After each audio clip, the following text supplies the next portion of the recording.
Conceive, believe, achieve. This is former UFC middleweight champion of the world, Michael Bisping. Paddy the Baddy here. You're listening to Combat Sports UK. And you're watching Combat Sports UK. Hello, everybody. Welcome back to the Combat Sports UK MMA podcast. This is your review show for an absolute banger of a card in Austin, and he's decided to come back for this card. What a card to come back to. Nathan Shields, Octagon Oracle himself. How are you, sir? How are things? All good, mate. All good. Well, I say all good, but life's just been chaotic, mate. Everyone's got their own shit going off, but mine's just kind of taken over of late. So it's nice to even like the fights themselves, I've kind of just been catching up with them, or I've picked the odd fight here and there. And this was the first time in a little while that I've actually sat down and been able to watch a card. That being said, I did miss the first. Not the first, but I missed a couple on there early doors on the prelims. But I caught all the main card and everything, so I'm all good to go. Oh, good to hear it, mate, and happy to have you back. Like I said, you chose an absolute banger of a card to come back to. I mean, I managed to consume a fair bit of this, apart from two fights, but every single fight was an absolute banger. Even the curtain jerk of Veronica Hardy was a great fight. Let's start right at the top with Arman Tsarukyan coming in and absolutely going through Beneil Dariush. I mean, what did you think? The main event didn't go as I expected. If I'm completely honest, I chose the correct winner, but I think you're a much braver, better than or gambler than I am. If you chose Arman Tsarukyan by absolute destruction in the first round, it was just I favoured him to get a points decision win over Beneil, but I actually thought it would be really close and really competitive. I thought Arman would kind of shine through a little bit, but my pick was for him to kind of get this done over the distance, and I think that was kind of a bit of a coming out party for Arman Tsarukyan, because the name has been lingering around a little bit. We've all known him, we've all watched him, everyone's been able to see how good he is, but then every time he's kind of stepped up that little bit. Obviously, he had the fight with Makhachev earlier on, which kind of, that defeat now still stands him in good stead, given how close that fight was. And then obviously the Gamrot fight as well, which he just fell short again. But, we're talking about two of the very best guys in the world. So this was a big step for him. And I actually said when I was kind of reviewing the fight on my side, Beneil Dariush is the number 4 ranked, and if you looked at the two records, you could probably Beneil's fought a who's who, but probably the bigger, more standout names, you would argue that Tsarukyan's faced. So, I just didn't go how I expected, mate. I was amazed at how much power he generated in that knockout, because I, just like everybody else watching it live, I thought it was the knee. And I thought that the right hand just finished it off. And then when we saw the replay and saw that the knee actually missed, to generate that much power to knock somebody out like that without really even pulling back was just insane. It was nuts, man. It was really nuts. And I mean, he's on one leg as well. He's on one leg and he just hits it straight down the pipe. I mean, I was like you said, I was in that camp where I thought it was the knee. I kind of double checked. Was like, whoa, did that really just happen? Because we haven't we've seen Arman kind of get some wins, but it's usually been a decision or it's been a bit of ground and pound. I've never really seen him straight out, like you said, Arman Tsarukyan by absolute destruction. I mean, that's the name of the show. That's a hell of a way to reintroduce yourself. I mean, we've seen him beat people, and we've seen him beat people in a good fashion, but we've never seen him do this. Like within a minute, round one, straight right, and just smash him out. Like you said, he's got great names on his record, and his only losses really are to Gamrot and Makhachev. The weird thing is, it puts him above Gamrot. It puts him really in that conversation. He's made a huge, huge statement. I mean, like you said, neither of us kind of saw it going this way. Where would you like to see Arman Tsarukyan go next? What is possible for him next? That's the question always at lightweight, isn't it? Well, in the immediate aftermath for me, I said perhaps Dustin Poirier, because I saw something the other day, and it was yesterday, sorry, on social media, and it was saying that nobody ranked in the top 15 in the lightweight division has got a fight, or in the top 10 or something like that. An actual fight booked. I mean, we've got Islam and Charles, but we've not got a date. We've got Justin Gaethje has said that he's going to wait. He was called out by Saint Denis, and he was called out by Holloway, but he just seems quite happy to kind of sit and wait for that shot. So you would suspect that Gaethje's not going to give Tsarukyan the chance to leapfrog him. You look down the table, you're looking at Poirier's there, who doesn't have a fight coming up, but is it the sort of fight he's really interested in? I don't really think so at this stage of his career. The only thing I would say for Poirier is, if he had any real ambition of fighting for the title again, beating Tsarukyan puts you right back in the picture now because of that statement.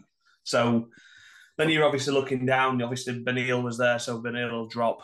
And then you're looking at your Chandlers, who's going to fight McGregor in 2030. So there's that. And then you're looking at Gamrot and Fiziev, and obviously, from Fiziev's point of view, he's injured. He's going to be out for a little while. And from Gamrot's point of view, it's crazy, really, because I would have argued that had Gamrot gone ahead and beaten Fiziev, without obviously the injury and whatnot, and actually picked up a legitimate win, if you like, I think that we'd be talking about Gamrot being the next one knocking on the door behind, Gaethje, for example. Mm-hmm. Whereas now, I think this win for Tsarukyan probably, he has leapfrogged Gamrot, but I don't see Tsarukyan and Gamrot running it back unless Tsarukyan really wants that back. Yeah, it's a real problem. It's a real problem. And it feels kind of like lightweight has been this way for a while. I mean, since really Khabib, you have that Khabib era, which is a bit of an outlier because of Khabib, and he actually defended the belt against the top contenders, right? Islam has done the 2 Volk fights, so that makes it weird. And you've really got a logjam there. And you go back to really Eddie Alvarez, before he lost to Conor, that's the only time really recently that the lightweight division's had a bit of consistency.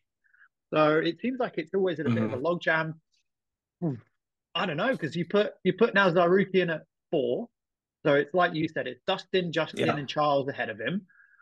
He ain't going to fight those top 2. I agree with Gaethje waiting for his shot. I think he's earned that by beating Poirier the way he did. Unless he gets a super fight, he's not going to fight. So it's got to be Dustin Poirier, because you don't have Tsarukyan fight down. Tsarukyan's probably not going to want to then give up his number. Other than that, I don't know. And like you said, is Dustin going to take that fight? I doubt it, right? I don't think so. But here's the thing: the way that I look at it, at the top of that division, Islam's a champ. He's done the thing with Volkanovski. He's put that one to bed. Gaethje hasn't had his crack at Islam. And with all due respect to Charles, and I'm a massive De Bronx fan, we've seen it play out. And it's causing a logjam, because most would concede, okay, if Oliveira's getting the fight, then Gaethje's next after that. Which all that does is just delay everything. So for me, it's difficult because obviously Charles picked up the injury, but this is his game. Shit happens like that. So for me, book Islam and Gaethje. That's what you do. And Charles faces Tsarukyan. If he beats Simon Tsarukyan, he gets another crack at Islam. If Tsarukyan beats Charles, he's next. Yeah. And Gaethje gets his shot. I just think you're log jamming, because, and we're seeing the same thing in the heavyweight division, and it's a little bit un-UFC. We saw it, didn't we, in the heavyweight division with John Jones and Stipe, and the fact that wants to play out. And Tom Aspinall has been vocal saying that he thinks John should be stripped because he wants to fight Stipe. And Dana's obviously responded to that and said, that's not going to happen. Stipe's next. But why? Based on what?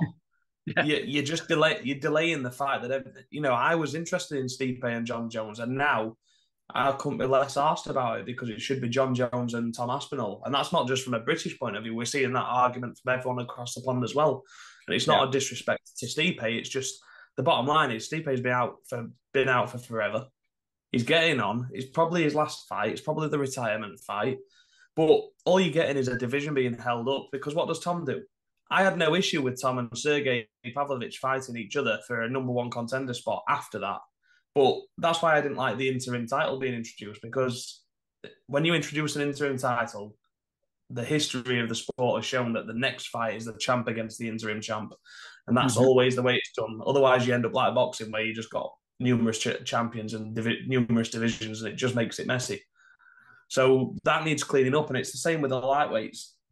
You know, like I said, are we really going to give Charles that shot so that Gaethje's sat around on the basis that Gaethje's definitely going to be next, regardless? So everybody else just has to sit and wait. And likewise for Dustin Poirier, I don't think Dustin is going to be particularly bothered about if they do this, but what the UFC should be doing is saying to Dustin Poirier, you fight Arman Tsarukyan next. And if you don't, then you'll be dropped in the rankings. And I don't think Dustin's particularly bothered about the rankings, because he's a big enough name. He'll get the big fights. He doesn't really, I don't think he really cares about where he sits. Yeah. But the rankings have to be there for people who are active and fighting and winning. And the reality is, we haven't seen Dustin since he lost to Gaethje. We're probably not going to see him for a while. And when we do see him, it's probably going to be a Nate Diaz return or something of that ilk. You know, that third Conor fight, the fourth Conor fight they've been talking about, right? Yeah, they're the big money fights. That's what he's interested in now, and I'm not knocking him for that. It's just the stage of the career that he's at, you know. But the rest of the division has to move on. It's not fair that Gamrot, Tsarukyan, Fiziev, and all these other guys have to kind of sit waiting. Like I said, Gamrot's had his shot against Fiziev, and that kind of, you know, not his fault, but fell short in regards to, you know, didn't actually get to see the fight out because of the injury to Fiziev, so never really came out with any credit for it. Fiziev went in there and got beat by Gaethje, so he failed to break into that top section of this, if you like, and Tsarukyan's now come through. So for me, there needs to be some reward for that, finally breaking in and taking out one of the top guys, and, you know, he shouldn't have to look down at Gamrot, Fiziev, any of those guys below. No. And Chandler's waiting for the McGregor fight, so for me, there's no real other fight out there apart from Dustin Poirier, or, like I said, you make Gaethje and Islam, and you put Charles up against Arman Tsarukyan, and that establishes the next number one contender.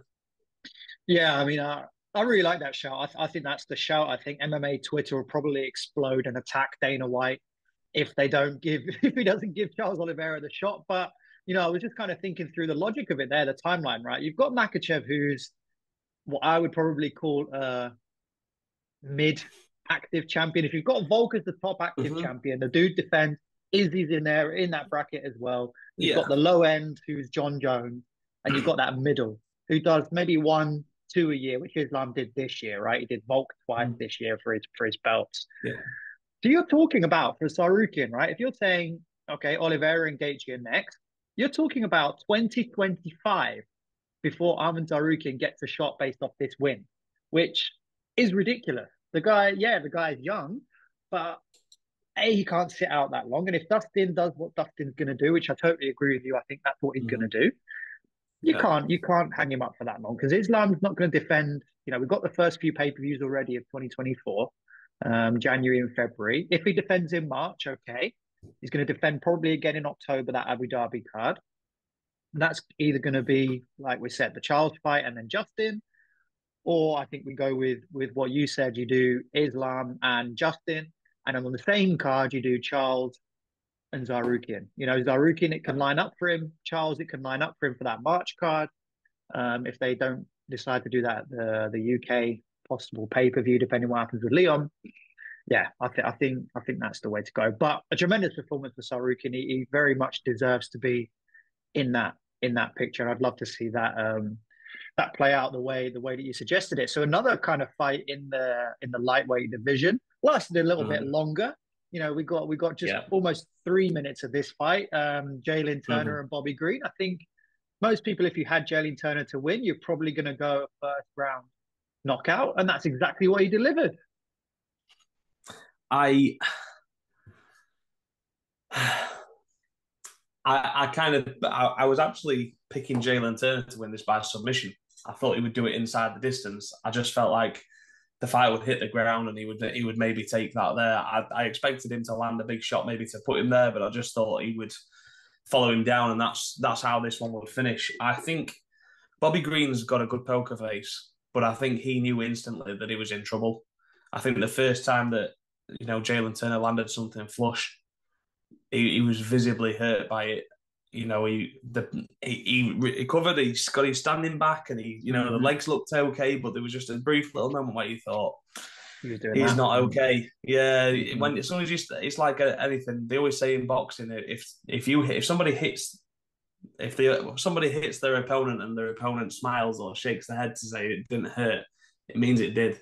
Yeah, and that was exactly the same thing for Bobby Green, and he was playing to the crowd, he was having a good time, but I think that kind of bit him in the arse a little bit, and I was pleased for Jalin Turner, mate, because I think Jalen's one of those. He's not turned down fights against anybody. He's gone in there with Gamrot. He's gone in with people who are stylistically not the best match for him, and sort of held his own even when he's fell short. So yeah, for me, I was delighted for him to finally get a big win inside the top 15, if you like, and it kind of stops him going backwards, and he can kick on from there. Yeah, and even when you think about it, you go back to that Gamrot loss and the Hooker one. They're both split decisions. They're not cut and dry, unanimous decisions. Both are split decisions. I remember that Gamrot fight. I personally scored it for Jalin on damage, because I remember Gamrot pretty much just wrestled most of that fight. What a terrific result for Jalin Turner. I'm happy for him as well. I think I like his trajectory. He's an exciting fighter. Good that he made weight as well. John and I were saying on the preview pod that he's got to make weight. That's the first battle. What I wasn't impressed with was the refereeing. Oh my God, what has he got against Bobby Green? What was that about? Well, I don't know if it was something that he got against Bobby Green, or maybe it was just best mates with Arman Tsarukyan. Yeah, because there was no other. I mean, the fair play to the commentary team, and I put a tweet out as well saying it like, fair play to DC for getting in there and sort of mentioning it in the post-fight Octagon interview, because it needs calling out. Like the UFC can't do anything from a commission side because they're not the commission; they're just the promotion. But they can start saying to commissions, "No, we don't want this guy, or we want to see some training having been done or something like that," because that could have been serious. Yeah, but everyone laughs and jokes, and we can all have a bit of a light-hearted thing about it, but that could have been extremely serious. But even Jalin Turner has said he was shocked that the referee allowed it to go on as long as it did. For me, Bobby Green was gone. If you hit the canvas facing it, it's all over. There doesn't need to be a follow-up. If you fall face down and you're not capable of putting your hands out in front of you to stop your head bouncing off the canvas, it's done. Stop it there and then. It didn't need one follow-up shot. Never mind Jalin Turner slugging away at him, and Jalen's doing his job at the end of the day. It looked brutal. It felt, we're all here for the violence, let's be honest, because there's something wrong with us all, but we're also there for kind of the competition side of it. And the reality of the situation is you don't want to see anything serious happening in the octagon. That's the sort of shit that just can't happen. We can moan about judging and we can moan about this, that, and all the rest of it, but the most important person that's with the most important job in there is the referee, and that was just wrong on so many levels. Yeah, I totally agree. The scariest thing for me when you watch it back is those shots are right here, right just behind the ear, where it's just not protected. Especially the first one, the one that rocked Bobby and put him down, is that sweet spot shot, so to speak. And it was a rough watch. Thankfully, Bobby kind of recovered. I think he put a message out on his Instagram saying, that he's all right and everything like that. But like you said, it's something that could be nasty. And it's funny actually, because I remember seeing old Mario Yamasaki was refereeing for PFL last weekend. And I remember thinking about him. And then obviously this came around this weekend. I was like, oh shit, man, it's funny how things come back around. But a great victory for Jalin Turner. I mean, again, we're talking about that lightweight division picture. I mean, it's something like a Rafael Dos Anjos. Other than that, who are you really looking at? A rematch against Gamrot? I don't know if Gamrot's going to go for it. Tsarukyan's obviously jumped up. Dan Hooker rematch. Dan Hooker would probably do it, right? We know what Dan Well, Hooker's Dan like. Hooker would do it, yeah, of course he would. But I don't know. It's an interesting one, but like I said, I think there's a nice little structure in the UFC which we see often enough, which is that you can fight down in the rankings, but normally your reward for fighting down in the rankings is that you get to fight up in the rankings.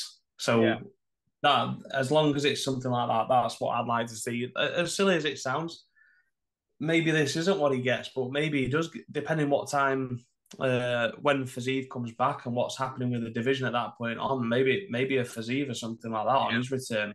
You know, he's taken this one on short notice, so he probably won't. He's not had a long camp, Jalin Turner, so maybe he's wanting to get in a bit sooner than that. And I imagine Fiziev's going to be out for quite some time, so he's just entered himself into the conversation again, put it that way. And not the fact that he beat Bobby Green, but to beat Bobby Green the way that he did, given the recent form of Bobby Green, which he's kind of turned things around a little bit and looked good of late. So it was a very impressive win for Jalin Turner. Yeah, and you just touched on him there, Bobby Green. Do you think this is kind of the peak of his kind of Indian summer that he's had? The Jorge Masvidal-esque renaissance that he's had. Yeah, I think it's. I think when you look at Bobby Green is Bobby Green. Never going to be anything different. He goes in there and I think there's some really exciting fights for Bobby Green. With as he's had in the past with the ilk of your Drew Dobers, your Matt Frivolas, those kind of guys.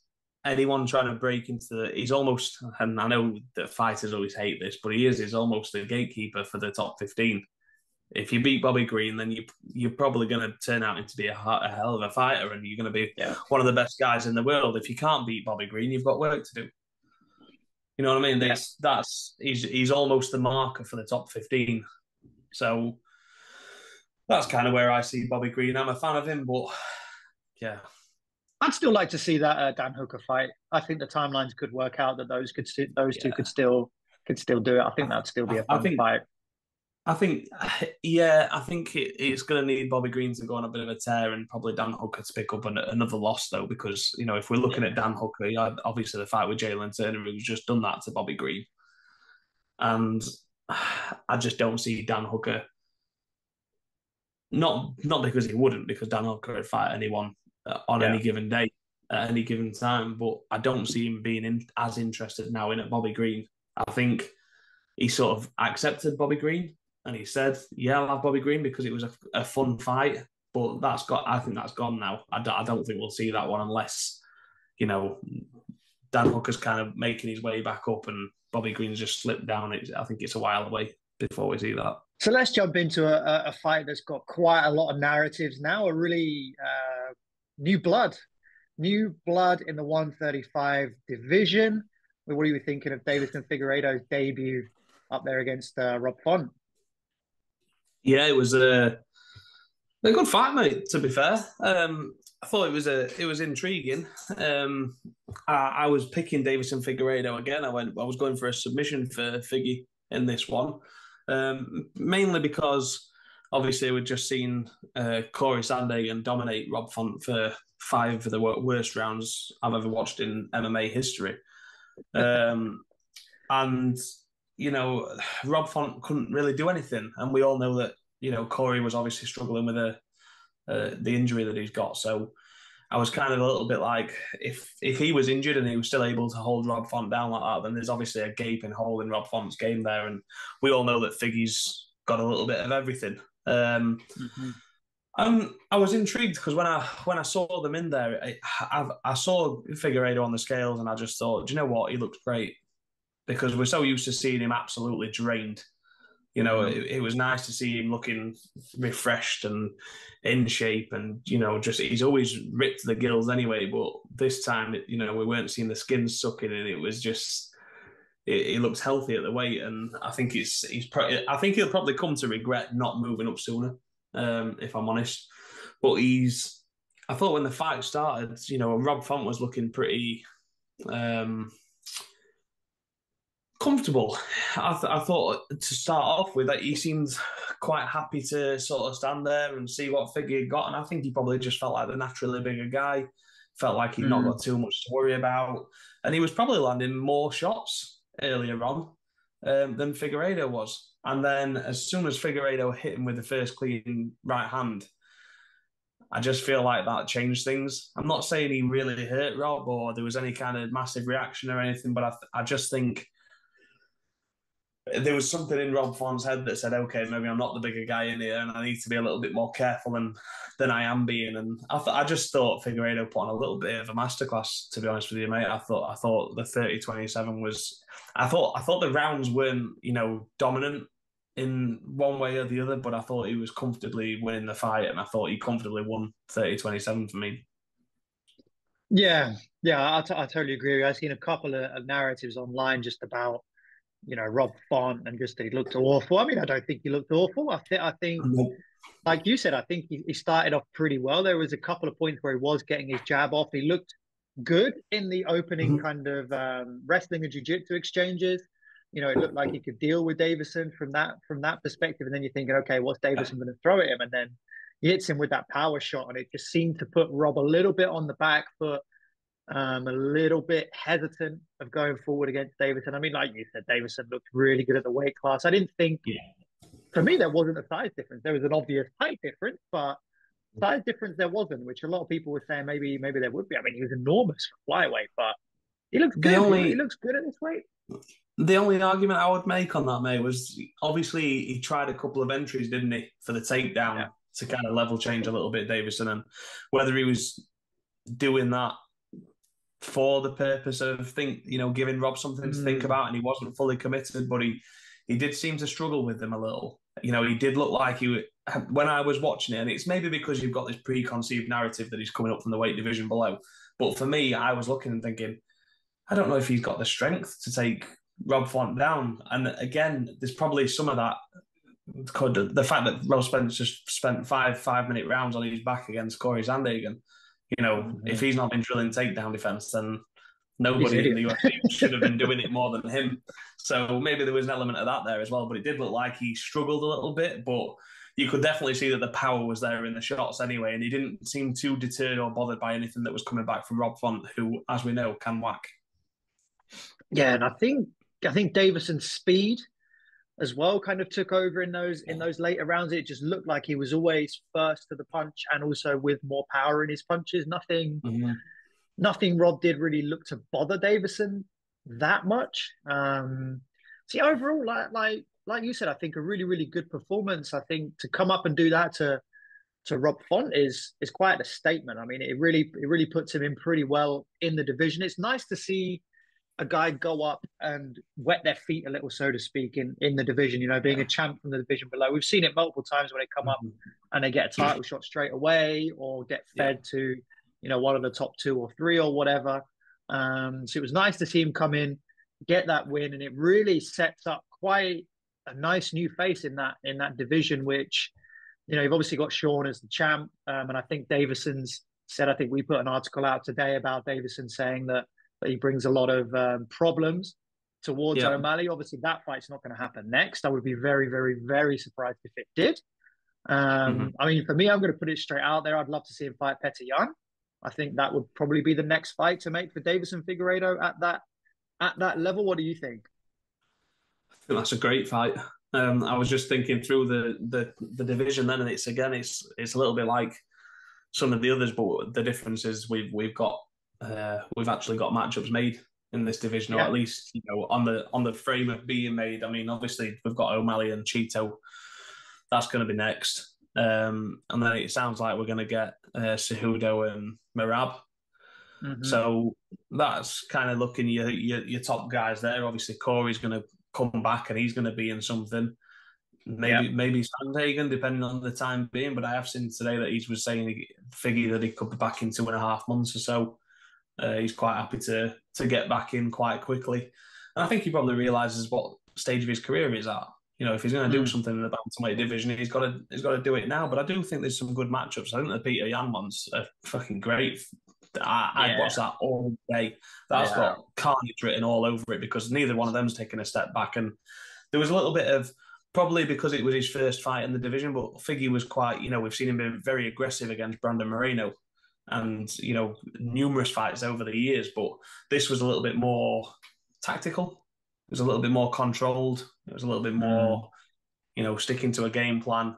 And probably because it was a new weight class and he was just razor focused on doing everything as planned. But I think he's a problem for anyone in the division.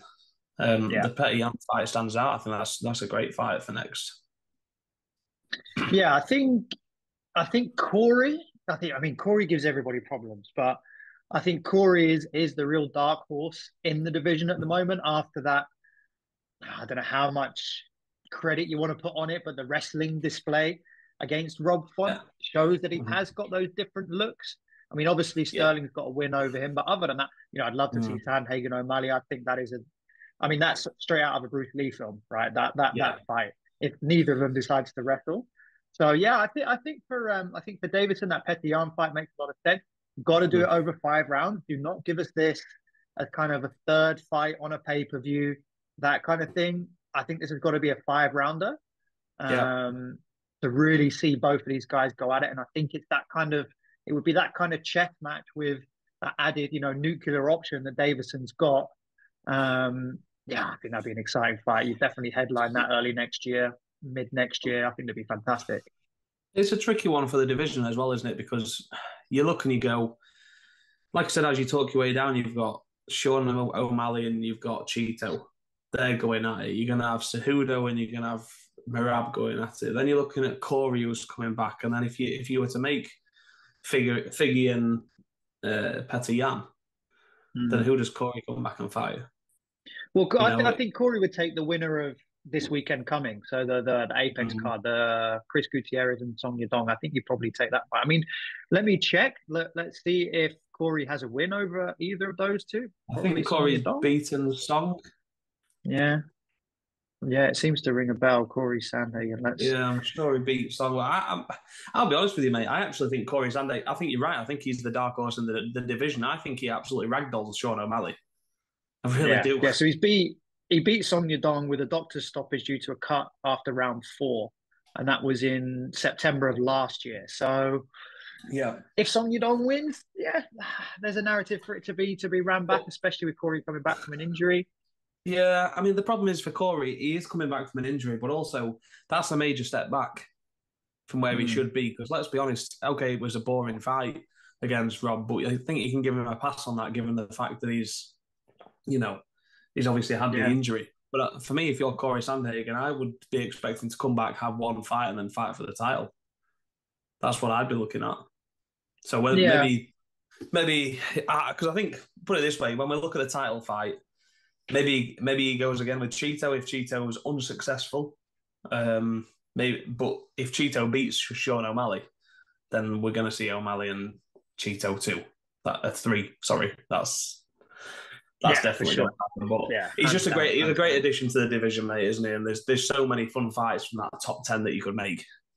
Yeah, absolutely. I'd love to see that Petty Yan fight over 5 rounds. I think that's the way to go with that one. So that takes us next to, a real standout performance. This, Sean Brady and Kelvin Gastelum. Sean Brady was out for how long, and then comes back and does this.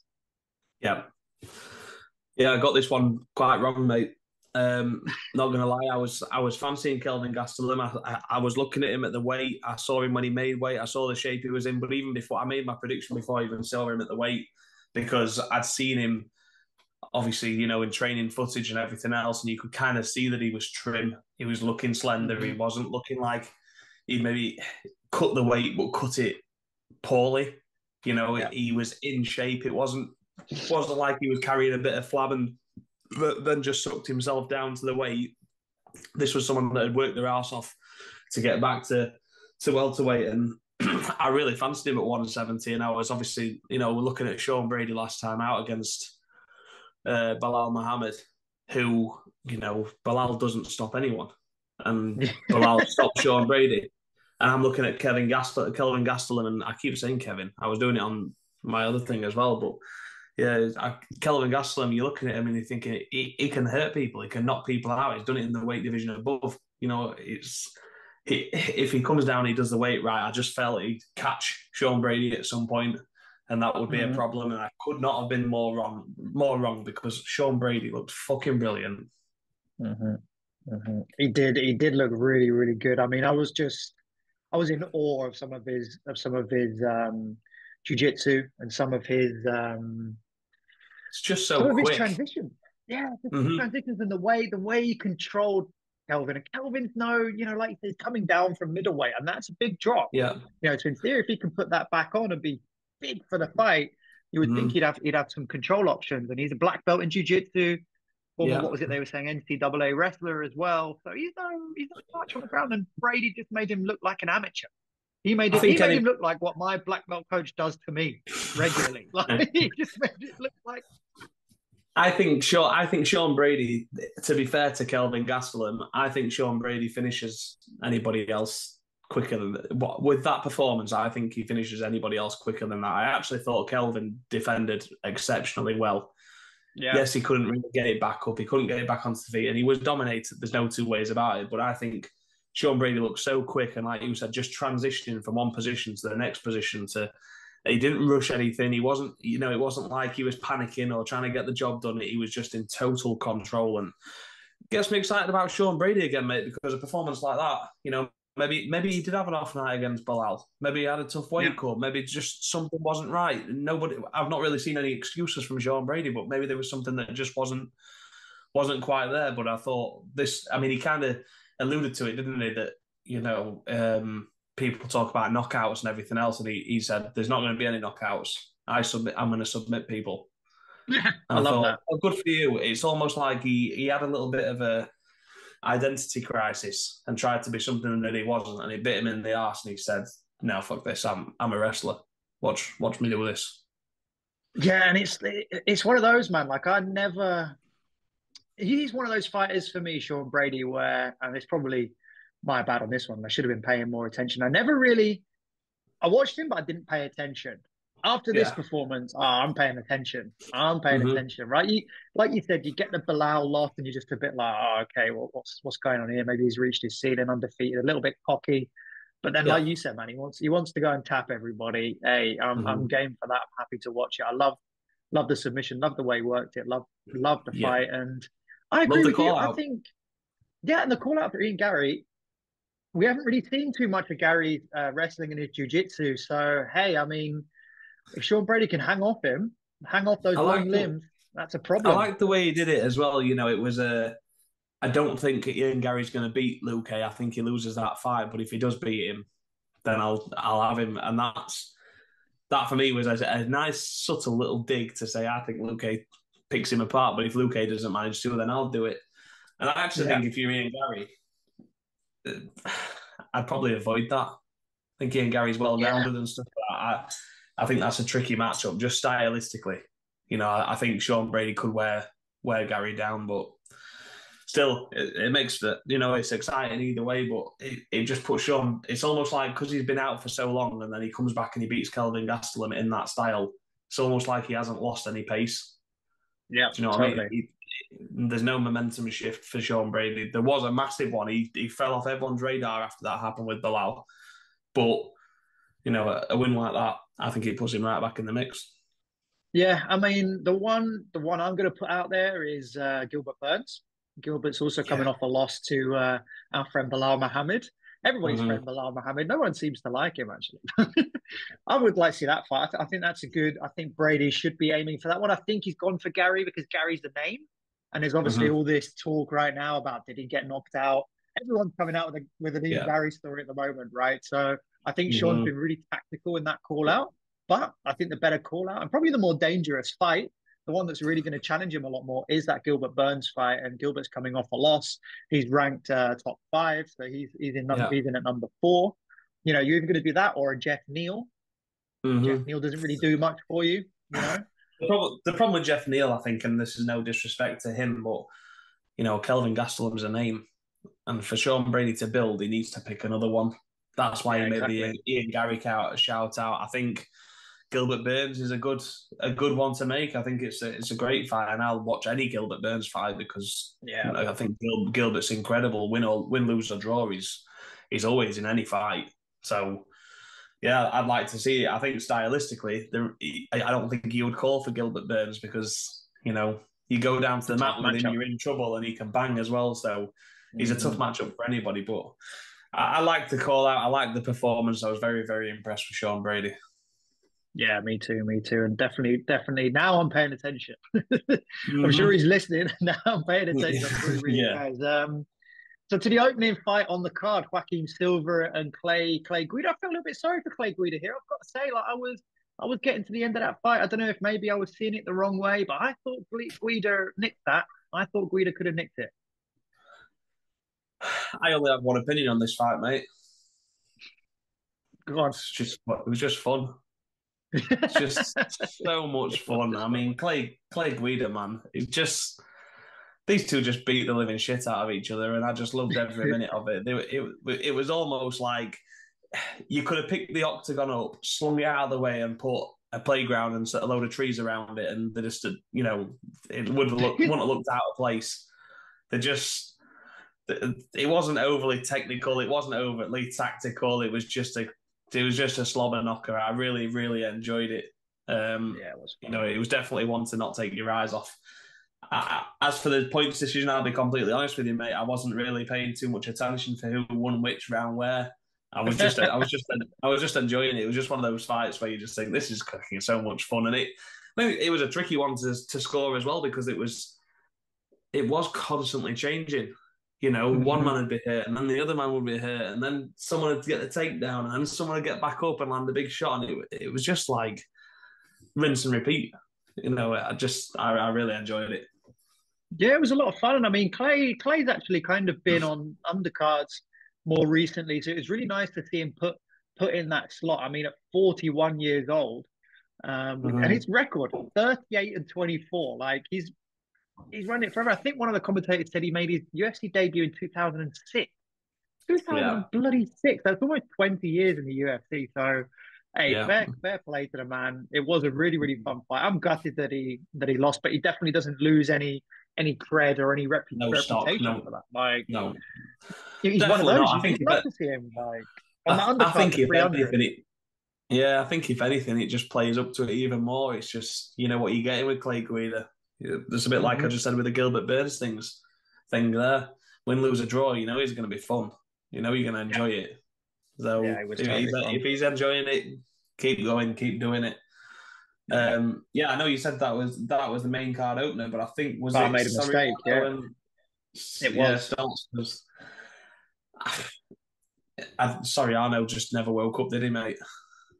Just seemed off it. I mean, don't get me wrong, he caught Dustin with some quite heavy shots, and I think he had him hurt on a couple of occasions, but he almost seemed like he'd, when they go into this like zen state of, I'm not going to go in and fight angry, but it's got to be an element of that.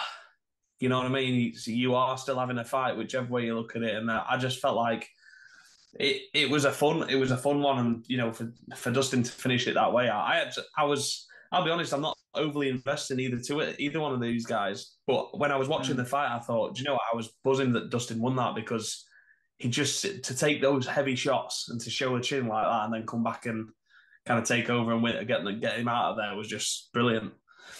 Enjoyed that one.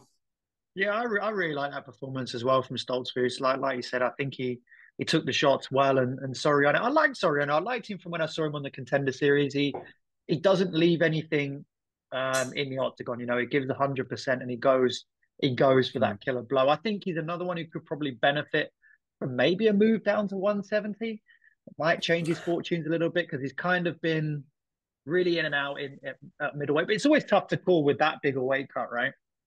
I think the problem is at the end of the day, if you're a big hitter, it's very easy to become too invested in that, and that's what it looked like. The moment that he first hurt Dustin, it was like, right, I can knock this guy out. I've just got to walk him onto a shot, and in doing so, he wasn't active enough, and then the shots weren't there because he was loading up, and Stoltzfus could see that.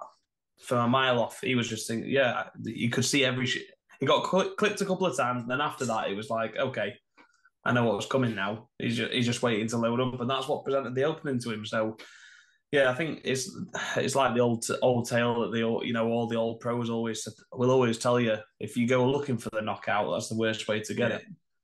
Throw the shots, concentrate on landing, and if you've got the power, you'll knock somebody out. If you start looking for it, it's not going to come. Yeah, and that's 2 losses in a row for Soriano. Stoltzfus also is now back on the win trail. So Soriano's really got to pull something out of the bag on that third fight. We know obviously the contract conditions. You lose that third fight, you could be cut. Could he be cut after this one? Depends what his deal is, right? I don't know if he's got any more fights left, but it's a tough one for him. As for Stoltzfus, he moves on. Hopefully, he can put a little bit of a run together and do some exciting things. So, speaking of exciting things, the prelims. So we'll we can touch on a couple each. We won't really need to go through all of them, but I mean, what stood out for you from the prelims? Well, honestly, mate, I've just got them in front of me here, and the one that would jump off the page, which I've had to go back and watch, just because I wasn't actually watching the event. I was having some issues, and I was just scrolling through social as I was trying to sort the connection things out with the TV. And I was looking on socials, and they were just talking about how Rodolfo Bellato and Ior Patera were just going absolutely hell for leather at each other. And I was just thinking, for fuck's sake, come on, I'm like this with everything, trying to get everything connected back up. And I actually missed the fight. And I also missed, because of how quickly it ended, I missed the Drakkar Closer one. I actually I got it up and running just as he was getting his hand raised. And then I obviously saw the finish back on the replays after. I didn't go back and watch that fight, but yeah, the Bellato and Patera one was brilliant. Yeah, that was one hell of a fight, because you're really thinking Patera is taking over, and he is as close to finishing somebody as you can get. Like, it was inches away from Rodolfo. Just that's it. Referee jumping in. Credit to the referee in this one, because he didn't, as opposed to obviously the co-main event. But credit to him in this one, because he didn't jump in and he allowed the fight to go on, and then Ihor just kind of punched himself out, and then Rodolfo said, "Right, this is my time now," and just battered him. It was kind of like that old school, obviously longer than the fight actually went, but the Pat Barry Czech Congo fight. It was a little bit like that, very back and forth, unbelievable. For me, what stood out was the fight before that. So the Jared Goodin. I was just going to touch on that, because we had 2 fantastic comebacks, didn't we? Ooh, back to back. Yeah, that was one comeback. That was some comeback. I mean, Jared Gordon looked out of it in that fight, and then just pulls it out of the bag. I mean, unbelievable. The prelims were unbelievable. Even the Veronica Hardy fight, you got Misha Tate picking up a victory as well. Cody Brundage getting a slam, 2 slams back to back. Where did this come from? Well, like you said, mate, I mean, the Veronica Hardy one, it's just nice to see her picking up a bit of momentum now. I mean, I think anybody who knows anything about mixed martial arts, not just from a British side, but just worldwide, if you can't see that Dan Hardy is one of the best minds in the game, then you're not watching the right sport. He's just his breakdowns are always on point, and I'm going to be honest, mate, I love the UFC. Where I stand on Dana White, I'm not. Dana's fun, he's entertaining, he's whatever else, but he's a dick. He's an asshole. Everybody knows it, and I don't think he shies away from that either. But there's always a little part of me that's always quite pleased to see Dan Hardy have these little moments in the UFC when they've kind of ditched him and thrown him out the window. So that was a nice one to see. And like I said, the Misha Tate one, of course, that was one of my picks for Misha Tate to win that. Thought it would go to points, nearly did, but she looked back to her best, to be honest with you, mate. I thought she looked, she was in full control. A little bit different from what we've seen, and she looked like she was enjoying herself, which I don't think she has particularly looked like the last couple of times we've seen her. But yeah, I mean, the slams. It's just funny, isn't it? Because you've got your experts on comms, and you've got your former fighters on comms, and you've got your analysts in the back and talking about what you should and shouldn't do in those situations. And for the fighters to just get those finishes the way that they did, completely against the book and what should happen and what shouldn't happen in those situations. It's just like it's one of those commentary nightmares, isn't it? Where you're trying to explain what you should do and what you shouldn't do in this situation, and then the move you're saying you shouldn't do ends up finishing the fight. I was like, for old school wrestling fans, I kind of had Jim Ross and Jerry the King Lawler in the back of my head. He did it with a power bomb. Just like going off. Like, this is nuts. Because we had obviously, I think the last one I remember was Rose and Jessica Andrade, which was a little bit different because of the way Rose went. These ones were proper slams. Like something out of a movie, honestly. It was nuts. It was nuts. Yeah, it was. But like you said, mate, I mean, it was funny because they fetched up. I don't know if you saw it during the show itself. They fetched up Austin last time out, and what the prelims and the main card and everything were like on the same year. So it's definitely something in the water in Austin. There is. So for the UFC, make sure you go back there because it just seems to be. It just seems to be that way. But to be honest with you, mate, we looked at it and. When you looked at this card, I actually saw you dropped a comment and you're saying you stick a title fight on there and you're not far off a pay-per-view. Yeah. And I think that's fair. And, anyone that would have kind of disagreed with that, I think following what's happened, following the event itself, you can't argue with it because it absolutely delivered. That's another reason why there should be no Apex shows, because it's not coincidental that you put these fighters in front of fans. They just have that little bit more. Yeah, and it's just adds to the Premier League of this sport, and they should not be fighting behind closed doors. Like I said before, save that for Dana White's Contender Series and save it for Tough or whatever, but not these professional athletes. Put them in front of the crowd. Look what happens. Yeah, and God, there was a thought in my mind that's just completely dropped out now. Yeah, so before pandemic, those type of Apex cards used to be like UFC Czech Republic. Right? They went and did a show in the Czech Republic, and it would be those Apex cards, and it would maybe be a local star at the top of the card, or UFC wherever, right, the back end of nowhere. Where is it? Wherever they used to go in some of these back end places that Bisping would always complain about on his podcast. So definitely keep doing it in front of fans. Like you said, you get UFC Austin. You look at that one and what comes of it. You get, we've had obviously UFC London. Has been one of them. We've had UFC Paris. We've had UFC Singapore. The fight nights like that. That's where it should be. If you want to save your pay-per-views for, Vegas and NYC and wherever else, then do it. And I appreciate that. Obviously, it's just financially a lot easier to put the fights on in the States because that's where everybody's based. It works well for everybody. But when you've got if we looked at this main event, all right, this one was in Austin here. You got both guys there, but like I said, if you got Paul Craig, for example, fighting on an Apex show, it wouldn't have mattered if that card was taken to Glasgow. Yeah, no, absolutely. Against Brendan Allen, you put that in Glasgow, and that would be absolutely rammed because it's the UFC, it's Paul Craig. Instead, it'd make a killing, even though the card itself wasn't that littered with talent. You know what I mean? It would. You do that. The place would just be absolutely rocking. You stick a couple of more local guys on there. You stick your Chris Duncans and a few others on there, and that place would absolutely sell out. And the odd thing is, as well, as you look at promotions like PFL and also Octagon with their event in Manchester. Those events, PFL's coming up this weekend in Dublin. It's not sold out. Octagon wasn't sold out. The UFC is the only one when it comes. It sells out anywhere it goes. Like you said, you don't have to do an O2 Arena every time. Put that fight night on in Glasgow. Paul Craig at the top. Man, job done. Like this, and it just goes to show these places deserve it. I mean, is there a business side of it where now they're almost creating a bit of a scarcity so they can charge these higher prices? I mean, you look at the Canada prices for the when I was talking to John for the pay-per-view coming up, and they're through the roof. They're astronomical. Yeah. So is there a bit of that going on? Who knows? I think so, mate, but I think it's more...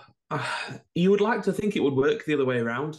You would think if there was Apex cards where there are no fans, no tickets, no real big names or big draws on the card itself, that they could put an event like that on for minimal value.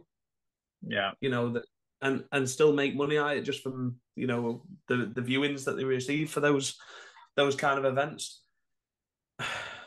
You would like to think that would lower the impact of pay-per-views and whatnot, and they could kind of offset them. It seems, I'm not going to lie, mate, it seems a little greedy. In fact, it seems exceptionally greedy from the UFC. That we talk about fighter pay all the time, and it's almost like it's spilled over to the fans and whatnot now because. And I think they've got to be careful, mate. I know Dana's out there sort of slagging off the PFL for buying Bellator and talking about one shit organisation buys another shit organisation that can't sell tickets and everyone's getting excited, But I think it's a little bit like you say, the PFL are going to Belfast. You've got Octagon, like you said, over in Manchester, then coming around to Newcastle, and it won't take a long time, even if it's just on a regional, a more not regional, but European scene, for example, for these places to start becoming more and more popular to the point where, because I've often thought it myself, you look at UFC London, you look at the prices there, you go, fuck that. Yeah, it's just for me to get a train travel down and to everything London, as well. for me to get a train down there and stop in a hotel and watch the event with somebody else, it cost me. I wouldn't even like to think how much it's going to cost me, but it's going to be a lot more than I've got. If I can go to watch Octagon in Manchester for 19 quid, I'm going there. Yeah, exactly. I could jump on a flight over to Belfast and go and watch the PFL, and it would cost me less. You know what I mean? That's not how it should be. Because the cost of accommodation is cheaper as well. It's the whole thing. Yeah, it's the whole thing. The money you spend when you get there at the O2, it's ridiculous. There's definitely something to be said for it. And I mean, having seen like what Octagon have done, especially here in Germany. I mean, that event in Cologne was ridiculous. They basically sold out the equivalent of the O2 Arena in Germany, sold out, and fans were absolutely killing it. Like it was electric, the atmosphere in there. And if they can just start these organizations, so PFL Europe with what they're doing, Octagon, and people like that, they can just start chipping away. Might not be now, might not be 3 or 4 years from now, but like you say, like over time, you keep the experience up there because Octagon's experience is as good as the UFC's. I mean, it misses probably a bit of the the Babber O'Reilly, the intro, and that kind of thing. But other than that, it's up there big time. It's up there with them, and it won't take too long, especially if the fans start getting behind it and they say, "Oh wait, hold on a minute, it's 350 quid just for a ticket for the UFC to sit in the nosebleeds. I'm going to watch Octagon for 50 and get bottom row and have a great night." So well, I know obviously where you're based, mate, it's a lot easier for you for, some of these events. But like even I was looking, I had no intention of going because I got work and other commitments and stuff going off. But like I was looking to, right, how much would it be for me to fly out to Frankfurt or somewhere like that from, anywhere, it'd be Birmingham, Leeds, Manchester, East Midlands, wherever it was, jump on a flight, go over to Frankfurt, stop in a hotel for the night, watch the fight, or get over there relatively early doors or something like that. Go and watch the fight, stop in a hotel, fly back the next morning, because I do that, and I can do that for half the price that it would cost me to buy a UFC ticket for London, and then I've got the train and the hotel and everything anyway. Yeah, exactly. So all in. It's a no-brainer. I mean, for me, if you're gonna, the problem is the reason the UFC and everything else can do that is because it's going to sell out, and it's so quick at selling out that there's no. It's like anything. If I said to you, right, Taylor, give me a tenner, and you give me a tenner, then I'll take that all day long. If I say, Taylor, give me £1 million, and you've got £1 million, and you hand it over to me, I might ask for 2 next time. Yeah, because I know you're gonna. It doesn't matter what I ask for, you're gonna pay me it, and that's what the UFC's like, and that's what I mean. It's just a greed thing. But that's where it's going. That's where you need to start doing these fight nights elsewhere, because it's because we're starved. If you look at it in the States and you look at where the fights take place, everything's interconnected. You can just jump in the car and put some petrol money, gas money, and fly over to wherever just drive to wherever you want to do, wherever you want to go. And you can see these events, and you could, take a little 2 or 3 hour road trip or a 5 hour road trip or whatever. It's not that bad. You could drive back through the night and not have a drink and go and watch the events. Whereas for us, we're waiting for one event a year. that comes over somewhere where it's relatively close for us to get to. It's like it's just chaos. It's just chaos on that aspect. I'd just like to see it be spread out a little bit more. Do a fight night in Scotland, do a fight night in Ireland, do a fight night in Wales. You get Jack Shaw going on a bit of a run or something like that. Put Jack Shaw on. Stick Oban Elliott, put some of those guys on there on a fight night. You put that in Cardiff or somewhere like that, that'll sell out, no problem.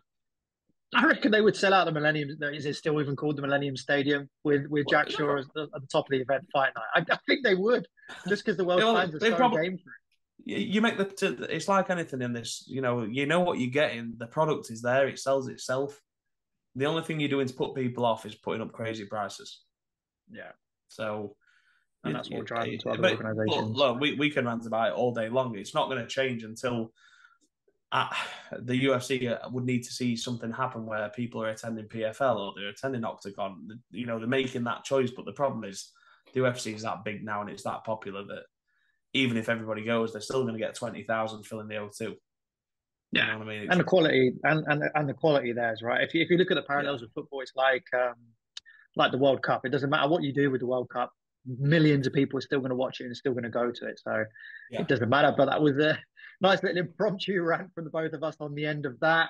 That brings us to the end of our little Austin chat. Nathan, it's an absolute pleasure to have you back, mate. We will all be back. Been good being back.